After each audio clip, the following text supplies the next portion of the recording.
கர்த்தருக்கு ஸ்தோத்திரம். இன்று காலை நாம் தியானிக்கிற வசனம் மத்தேயு 15வது அதிகாரம் 37வது வசனம். எல்லாரும் சாப்பிட்டு திருப்தி அடைந்தார்கள். மீதியான துணிக்கைகளை 7 கூடை நிறைய எடுத்தார்கள். இந்த அற்புதம் கானானிய ஸ்திரீயின் மகளுக்கு சுகத்தை கொடுக்கிற அற்புதத்திற்கு பிறகு வருகிறது.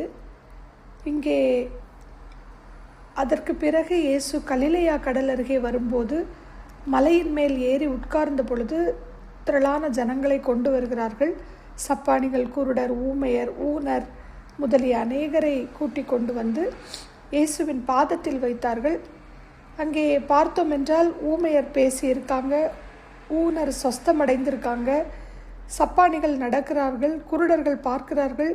இப்போ இங்கேயும் ஒவ்வொரு அற்புதமாக பார்த்தால் இன்னும் ஒரு பெரிய புக் எழுதலாம். அதுதான் யோவான் 21:25வது வசனத்தில் நாம் வாசிக்கும் போது, இயேசு செய்த வேறு அநேக காரியங்களும் உண்டு, அவைகளை ஒவ்வொன்றாக எழுதினால் எழுதப்படும் புஸ்தகங்கள் உலகம் கொள்ளாதென்று எண்ணுகிறேன். ஆமீன். நாம் இன்றைக்கு தியானிக்க போகிற அந்த அற்புதத்தை மத்தேயு 15வது அதிகாரம் 32லிருந்து 39வது வசனம் வரை வாசிக்கலாம். அதில் முதல் 32ஆம் வசனத்திலேயே வாசிக்கும் போது, பின்பு இயேசு தம்முடைய சீஷர்களை அழைத்து, ஜனங்களுக்காக பரிதபிக்கிறேன், இவர்கள் என்னிடத்தில் 3 நாள் தங்கியிருந்து சாப்பிட ஒன்றுமில்லாதிருக்கிறார்கள். இவர்களை பட்டினியாய் அனுப்பிவிட எனக்கு மனதில்லை, வழியிலே சோர்ந்து போவார்கள் என்றார். பாருங்க, இயேசு கிறிஸ்துவின் இருதயத்தை, அவருடைய இருதய துடிப்பை நாம் இங்கே பார்க்கிறோம். இங்கே மனதுருக்கத்தை காண்பிக்கிறார், அவர்களுக்காக பரிதபிக்கிறார், இரக்கம் அன்பை காண்பிப்பதை நாம் இந்த இடத்திலே பார்க்க முடிகிறது. மேலும் இந்த சம்பவத்தில், அற்புதத்தில், இந்த வசனத்தில் என்னை கவர்ந்தது என்னன்னு பார்க்கும்போது, ஜனங்கள் இயேசுவின் பிரசன்னத்தில் 3 நாட்கள் தங்கி அவருடன் இருக்கவும் அவர் சொல்வதை கேட்கவும் ஆவலுடன் இருக்கிறார்கள். இதை தான் இயேசு சீஷர்களிடத்தில் கூறுகிறார், இவர்களுக்காக நான் பரிதபிக்கிறேன் அப்படின்னு சொல்றாரு. அப்ப இங்கே ஜனங்கள் ஆவிக்குரிய மன்னாவுக்காக, உணவுக்காக ஏங்குகிறதை நாம் பார்க்க முடிகிறது. இங்க பாருங்க, ஜனங்கள் 3 நாளாக உணவில்லாமல் பிரசங்கத்தை, கர்த்தருடைய வார்த்தையை ஏங்கி கேட்டுக்கொண்டிருக்கிறார்கள் அப்படின்னு நம்ம இதில் வாசிக்கிறோம். இதில் நம்ம எடுத்துக்கொள்வோம், ஒரு பிரசங்கம் ஒரு 5 நிமிடங்களுக்கு மேல் கூடுதல் ஒரு ப்ரீச் பண்ணிட்டாலே நம்ம எரிச்சல் அடைகிறோம். டைமை பார்ப்போம் எப்போ முடியும் அப்படின்னு. ஏனென்றால் பரபரப்பான உலகில் பரபரப்பாய் எல்லாம் முடியத்தான் ஆசைப்படுகிறோம். இதை உண்மையாகவே ஒரு பாடமாக நமக்கு எடுத்துக்கொள்ள வேண்டும். தேவ பிரசன்னத்தில் இருக்கும்போது அந்த ஏக்கம் இருக்க வேண்டும். தாகம் உள்ளவன் மேல்தான் தண்ணீரை கர்த்தர் ஊற்ற முடியும். அடுத்து இயேசு இவர்களை பட்டினியாய் அனுப்பிவிட மனதில்லாமல் இருக்கும் போது, அதற்கு அவருடைய சீஷர்கள் இவ்வளவு திரளான ஜனங்களுக்கு திருப்தி உண்டாகும்படி வேண்டிய அப்பங்கள் இந்த வனாந்தரத்திலே நமக்கு எப்படி அகப்படும் என்றார்கள். இங்கேயும் இயேசுவின் திரளான அற்புதத்தை இவர்கள் பார்த்தும் அவர்களுக்கு ஒரு ஐயம் எழத்தான் செய்கிறது. ஆனால் நம் தேவன் இல்லாதவைகளை இருக்கிறவைகளைப் போல் அழைக்கும் தேவன். தேவனால் எல்லாம் கூடும். உடனே இயேசு சீஷர்களிடம் கேட்கிறார், உங்களிடத்தில் எத்தனை அப்பங்கள் உண்டு என்று கேட்ட பொழுது, அவர்கள் 7 அப்பங்களும் சில சிறு மீன்களும் உண்டு என்ற பொழுது, வசனம் 35-36 வாசிக்கும் போது, முதலாவது அவர் அற்புதம் செய்துவிட்டு அவர்களை தரையில் பந்தி இருக்க கட்டளையிடவில்லை. இந்த செயல் ரொம்ப வாசிக்கும் போது ரொம்ப ஒரு அற்புதமா இருந்துச்சு.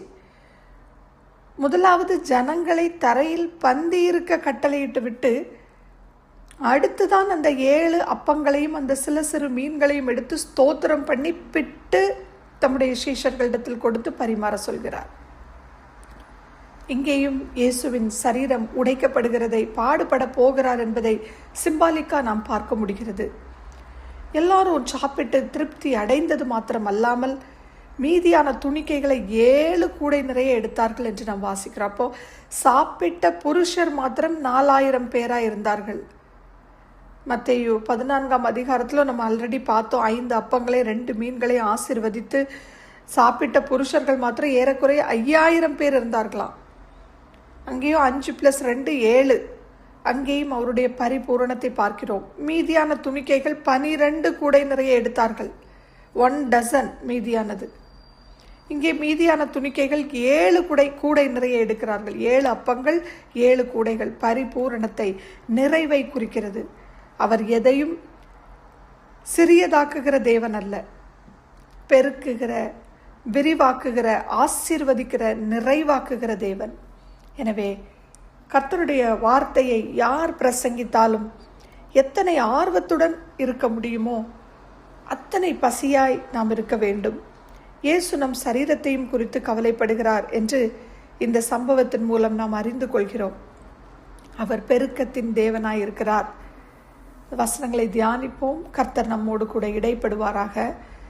தேடி வந்த மனிதர்களின் தேவைகளை அறிந்தவராய் தினம் தினம் அற்புதம் செய்தி ஐயா, தினம் தினம் அற்புதம் செய்தி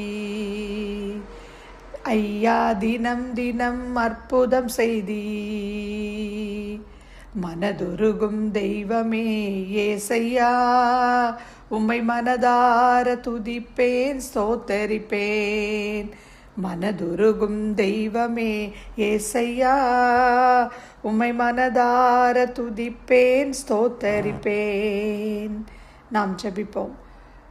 மனதுருகுகிற தேவனப்பா, எங்க மேல பரிதபிக்கிற தேவன், எங்க மேல இரக்கமுள்ள தேவன்.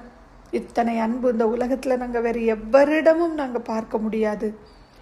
7 அப்பங்களும் 1 சில மீன்களையும் கொண்டு புருஷர் மாத்திரம் 4000 பேர் சாப்பிட்டதும் அல்லாமல் மீதி 7 கூடை நிறைய வாழ்வில் குறைகளை மாற்றி பரிபூரணமான ஆசீர்வாதங்களை கட்டளையிட்ட தேவன் அல்லவா? இப்பொழுதும் எங்களுக்காக பிதாவினிடத்தில் பரிந்து பேசி கொண்டிருக்கிறீர். எங்களுக்காக பரிதவிக்கிறீர். எங்களுடைய சோர்வுகளை நீங்க அறிகிறீங்கப்பா. எங்களை போல சோதனைகளில் பாடுபட்ட கர்த்தர் அல்லவா நீங்க? ஆவிக்குரிய மன்னாவை தந்து ஆகாயத்து பட்சிகளை பார்க்கிலும் அதிக விசேஷித்தவர்களாய் இருக்கிறீர்கள் என்று நீங்க சொல்றீங்களப்பா. காட்டு புஷ்பங்களை பார்த்தால் அதையே விதமாக விசேஷமாக உடுத்துவித்தால் உன்னை உடுத்துவிப்பது அதிக நிச்சயம் அல்லவா என்று வேதங்களில் நாங்கள் வாசிக்கிறோம். மத்தேயு 6வது அதிகாரத்துல. ஆகையால் நாளைக்காக கவலைப்படாதபடி நாளைய தினம் தன்னுடையவைகளுக்காக கவலைப்பட உன் பாதத்தில் இறக்கி வைத்து அப்பா, அந்த நாள் முழுவதும் எந்த ஒரு பேர்டன், இந்த வருஷங்கள் இன்னும் வருகிற காலங்கள் எல்லாவற்றிலும் அப்பா உம்முடைய அற்புதங்களை கண்டு நாங்கள் அப்பா மனதார உம்மை துதித்து நன்றி செலுத்துகிற பிள்ளைகளாய், விசேஷித்தவர்களாய் நடக்க உம் பலன் தாங்கப்பா.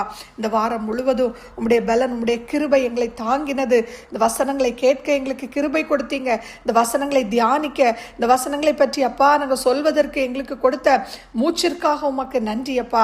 இந்த வாரம் அப்பா இன்னும் வருகிற வாரங்களில் உம்முடைய பிரசன்னம், நம்முடைய மாறாத நித்திய கிருபை ஆசீர்வாதங்கள் எங்களோடு தங்கி எங்களோடு இடைப்பட்டு நாங்கள் என்ன செய்ய வேண்டும், எப்படி நடக்க வேண்டும் என்று நீங்க எங்களுக்கு கற்றுத்தாங்க ராஜா. இன்னும் எங்களை ஒவ்வொரு நாளும் உம்முடைய வசனங்களின் மூலமாக திடப்படுத்துங்க அப்பா. இந்த வீக்கெண்டுக்குள்ள எங்களை கொண்டு வந்திருக்கீங்க. ஓய்வு நாளை நாங்கள் நாளைக்கு ஆசரிக்க போகிறோம். அதிலும் உடைய பிரசன்ன கரம், மாறாத நித்திய கிருபை கூட இருந்து அப்பா ஒவ்வொரு உடைய பலத்தினால எங்களை நிரப்ப வேண்டுமாய் துதிக்கிறோம் அப்பா. வசனங்களை இன்னும் தெளிவோடும் அதிகாரத்தோடும் புரிந்து கொள்ளும் விதமாக பரிசுத்த ஆவியானவர் எங்களோடு இடைப்பட வேண்டுமாய் துதிக்கிறோம். தாழ்த்தி எங்களை உடைய பாதத்தில் ஒப்பு கொடுத்து ஜெபிக்கிறேன். துதி, கனம், மகிமை அனைத்தும் உமக்கே செலுத்தி இயேசுவின் இன்ப நாமத்தில் துதிக்கிறேன் எங்கள் ஜீவனுள்ள நல்ல பரமபிதாவே. ஆமேன்.